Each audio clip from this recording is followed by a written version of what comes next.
Hello everyone, and thanks for tuning in to Kallipolis Radio. Today we're reading the essay, That Politics May Be Reduced to a Science, by David Hume, from his series of Essays, Moral and Political. It is a question with several, whether there be any essential difference between one form of government and another, and whether every form may not become good or bad, according as it is well or ill administered. Were it once admitted that all governments are alike, and that only the difference consists in the character and conduct of the governors, most political disputes would be at an end, and all zeal for one constitution above another must be esteemed mere bigotry and folly. But, though a friend to moderation, I cannot forbear condemning this sentiment, and should be sorry to think that human affairs admit of no greater stability than what they receive from the casual humors and characters of particular men. It is true, those who maintain that the goodness of all government consists in the goodness of the administration may cite many particular instances in history, where the very same government, in different hands, has varied suddenly into the two opposite extremes of good and bad. Compare the French government under Henry III and under Henry IV. Oppression, levity, artifice on the part of the rulers, faction, sedition, treachery, rebellion, and disloyalty on part of the subjects. These compose the character of the former miserable era. But when the patriot and heroic prince, who succeeded, was once firmly seated on the throne, the government, the people, everything seemed to be totally changed, and all from the difference of the temper and conduct of these two sovereigns. Instances of this kind may be multiplied almost without number, from ancient as well as modern history, foreign as well as domestic. But here it may be proper to make a distinction. All absolute governments must very much depend on the administration, and this is one of the great inconveniences attending that form of government. But a republican and free government would be an obvious absurdity, if the particular checks and controls provided for by the Constitution had really no influence, and made it not the interest, even of bad men, to act for the public good. Such is the intention of these forms of government, and such is their real effect where they are wisely constituted, as on the other hand they are the source of all disorder, and of the blackest crimes, where either skill or honesty has been wanting in their original frame and institution. So great is the force of laws, and of particular forms of government, and so little dependence have they on the humors and tempers of men, that consequences almost as general and certain may sometimes be deduced from them, as any which the mathematical sciences afford us. The Constitution of the Roman Republic gave the whole legislative power to the people, without allowing a negative voice either to the nobility or the consuls. This unbounded power they possessed in a collective, and not in a representative body. The consequences were that when the people, by success and conquest, had become very numerous, and had spread themselves to a great distance from the capital, the city tribes, though the most contemptible, carried almost every vote. They were, therefore, most cajoled by everyone that affected popularity. They were supported in idleness by the general distribution of corn, and by particular bribes, which they received from almost every candidate. By this means they became every day more licentious, and the Campus Martius was a perpetual scene of tumult and sedition. Armed slaves were introduced among these rascally citizens, so that the whole government fell into anarchy, and the greatest happiness which the Romans could look for was the despotic power of the Caesars. Such are the effects of democracy without a representative. A nobility may possess the whole, or any part of the legislative power of a state, in two different ways. Either every nobleman shares the power as part of the whole body, or the whole body enjoys the power as composed of parts, which have each a distinct power and authority. The Venetian aristocracy is an instance of the first kind of government, the Polish of the second. In the Venetian government, the whole body of nobility possesses the whole power, and no nobleman has any authority which he receives not from the whole. In the Polish government, every nobleman, by means of his fiefs, has a distinct hereditary authority over his vassals, and the whole body has no authority but what it receives from the concurrence of its parts. The different operations and tendencies of these two species of government might be made apparent even a priori. A Venetian nobility is preferable to a Polish, let the humours and education of men be ever so much varied. A nobility who possess their power in common will preserve peace and order, both among themselves and their subjects, and no member can have authority enough to control the laws for a moment. The nobles will preserve their authority over the people, but without any grievous tyranny or any breach of private property, because such a tyrannical government promotes not the interests of the whole body, however it may that of some individuals. There will be a distinction of rank between the nobility and people, but this will be the only distinction in the state. The whole nobility will form one body, and the whole people another, without any of those private feuds and animosities which spread ruin and desolation everywhere. It is easy to see the disadvantages of a Polish nobility in every one of these particulars. It is possible so to constitute a free government, that, as a single person, call him doge, prince, or king, shall possess a large share of power, and shall form a proper balance or counterpoise to the other parts of the legislature. This chief magistrate may be either elective or hereditary, and though the former institution may, to a superficial view, appear the most advantageous, yet a more accurate inspection will discover in it greater inconveniences than in the latter, and such as are founded on causes and principles eternal and immutable. The filling of the throne in such a government is a point of too great and too general interest, not to divide the whole people into factions, whence a civil war, the greatest of all ills, may be apprehended almost with certainty upon every vacancy. The prince elected must be either a foreigner or a native. The former will be ignorant of the people whom he is to govern, suspicious of his new subjects, and suspected by them, giving his confidence entirely to strangers, who will have no other care but of enriching themselves in the quickest manner, while their master's favor and authority are able to support them. A native will carry into the throne all his private animosities and friendships, and will never be viewed in his elevation without exciting the sentiment of envy in those who formerly considered him as their equal. Not to mention that a crown is too high a reward ever to be given to merit alone, and will always induce the candidates to employ force, or money, or intrigue, to procure the votes of the electors, so that such an election will give no better chance for superior merit in the prince than if the state had trusted to birth alone for determining their sovereign. It may therefore be pronounced as a universal axiom in politics that a hereditary prince, a nobility without vassals, and a people voting by their representatives form the best monarchy, aristocracy, and democracy. But in order to prove more fully that politics admit of general truths, which are invariable by the humour or education either of subject or sovereign, it may not be amiss to observe some other principles of this science, which may seem to deserve that character. It may be easily observed that, though free governments have been commonly the most happy for those who partake of their freedom, yet are they the most ruinous and oppressive to their provinces. And this observation may, I believe, be fixed as a maxim of the kind we are here speaking of.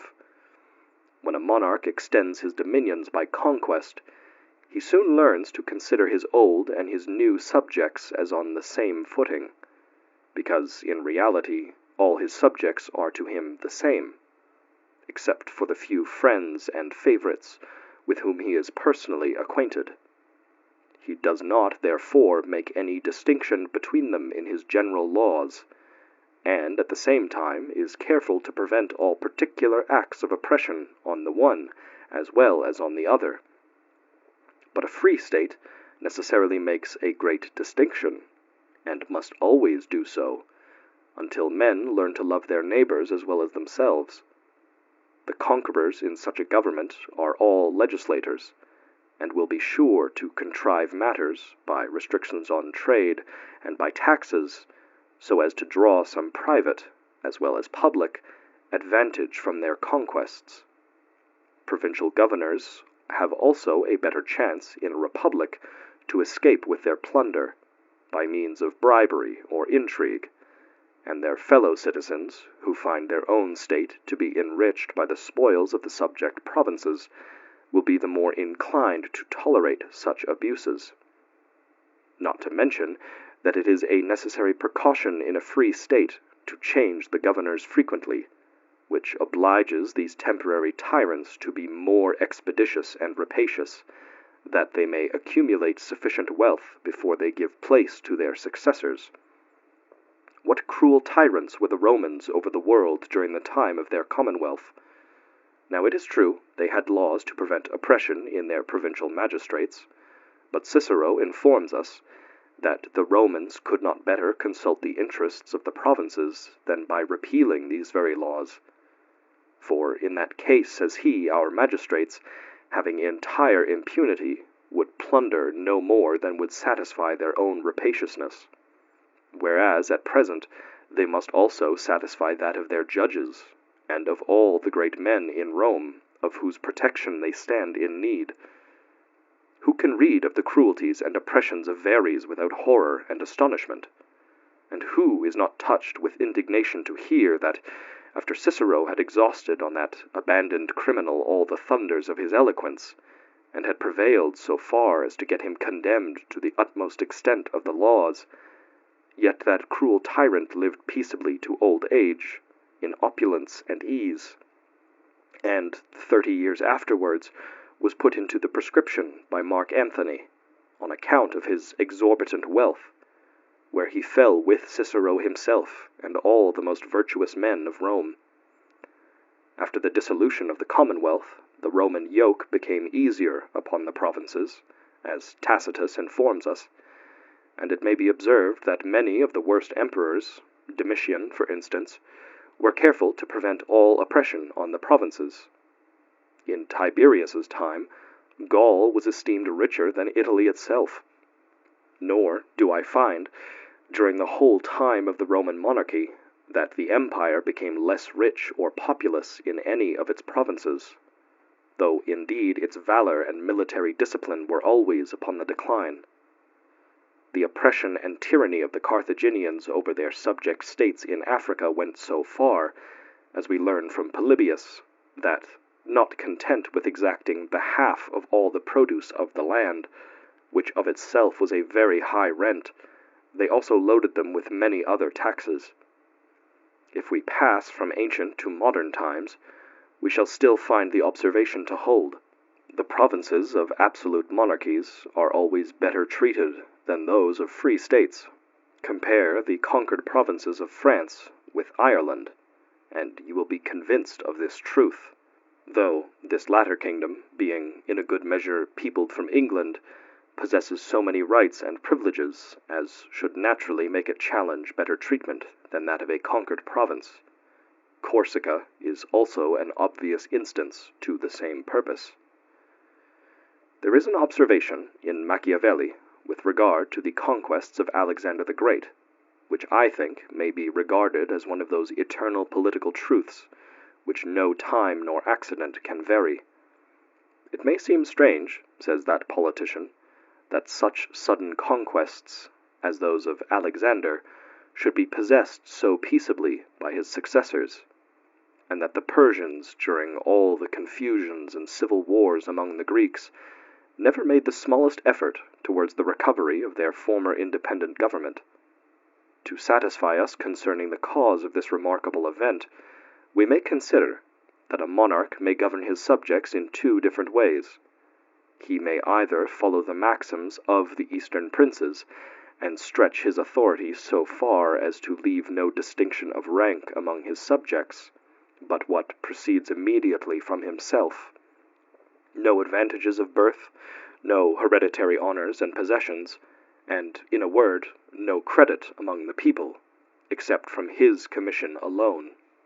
Or a monarch may exert his power after a milder manner, like other European princes, and leave other sources of honor, besides his smile and favor, birth, titles, possessions, valor, integrity, knowledge, or great and fortunate achievements. In the former species of government, after a conquest, it is impossible ever to shake off the yoke, since no one possesses amongst the people so much personal credit and authority as to begin such an enterprise. Whereas in the latter, the least misfortune or discord among the victors will encourage the vanquished to take arms, who have leaders ready to prompt and conduct them in every undertaking.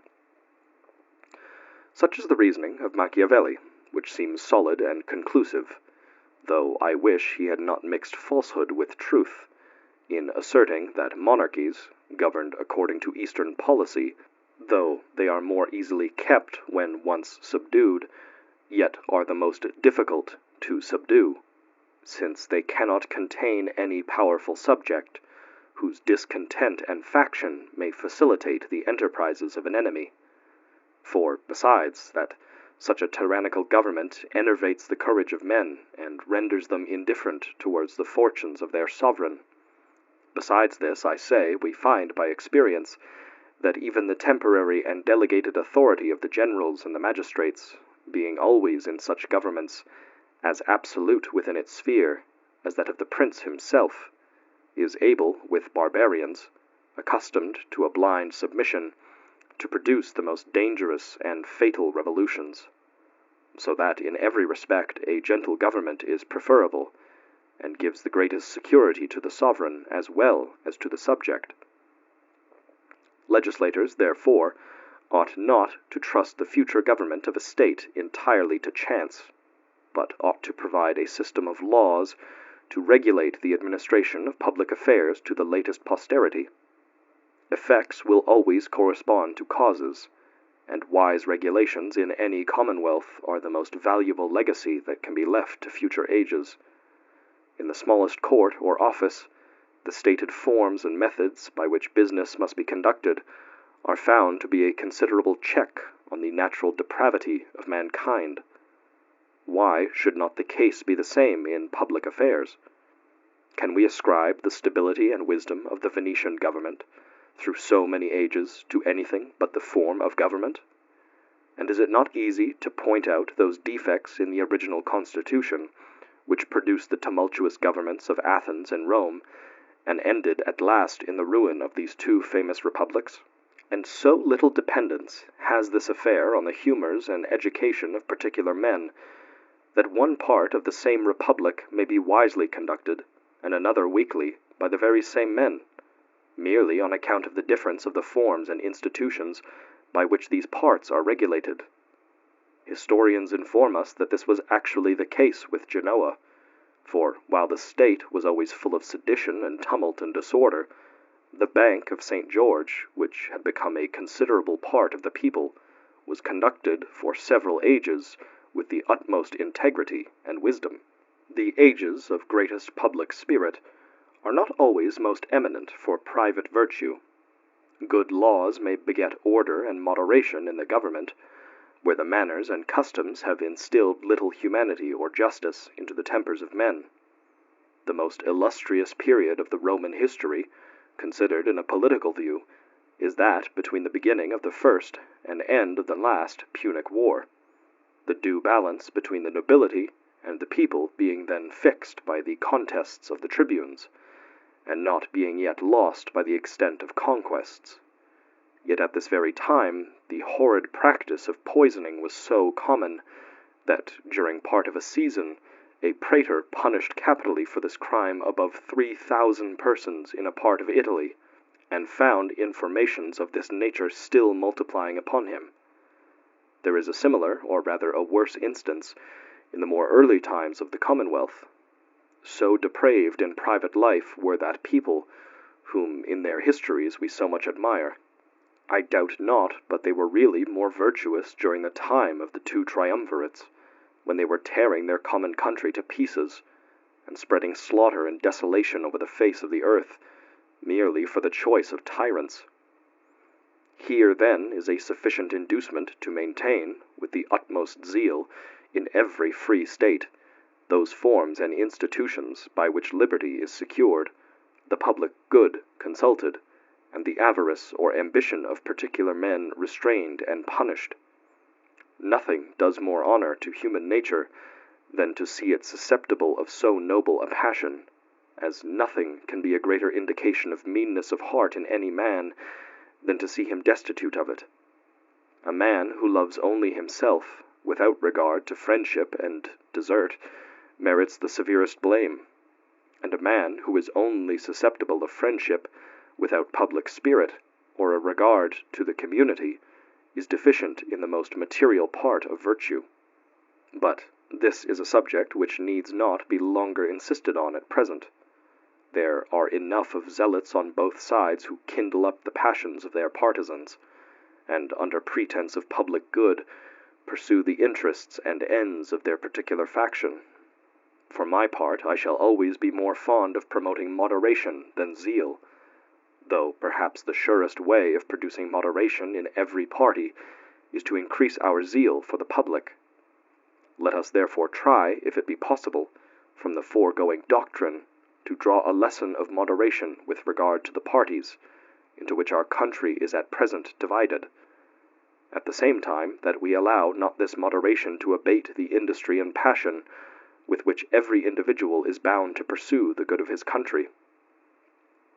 Those who either attack or defend a minister in such a government as ours, where the utmost liberty is allowed, always carry matters to an extreme, and exaggerate his merit or demerit with regard to the public. His enemies are sure to charge him with the greatest enormities, both in domestic and foreign management, and there is no meanness or crime of which, in their account, he is not capable. Unnecessary wars, scandalous treaties, profusion of public treasure, oppressive taxes, every kind of maladministration is ascribed to him.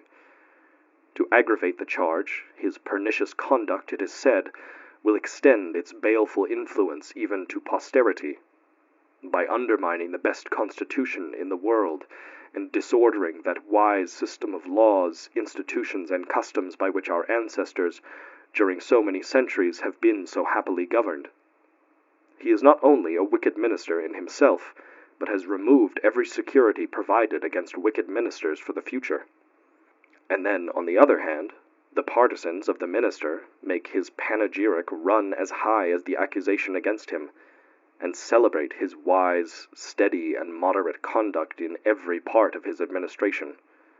The honor and interest of the nation supported abroad, public credit maintained at home, persecution restrained, faction subdued, the merit of all these blessings is ascribed solely to the minister. At the same time, he crowns all his other merits by a religious care of the best constitution in the world, which he has preserved in all of its parts, and has transmitted entire to be the happiness and security of the latest posterity. When this accusation and panegyric are received by the partisans of each party, no wonder that they beget an extraordinary ferment on both sides, and fill the nation with violent animosities. But I would fain persuade these party zealots that there is a flat contradiction both in the accusation and panegyric, and that it were impossible for either of them to run so high, were it not for this contradiction.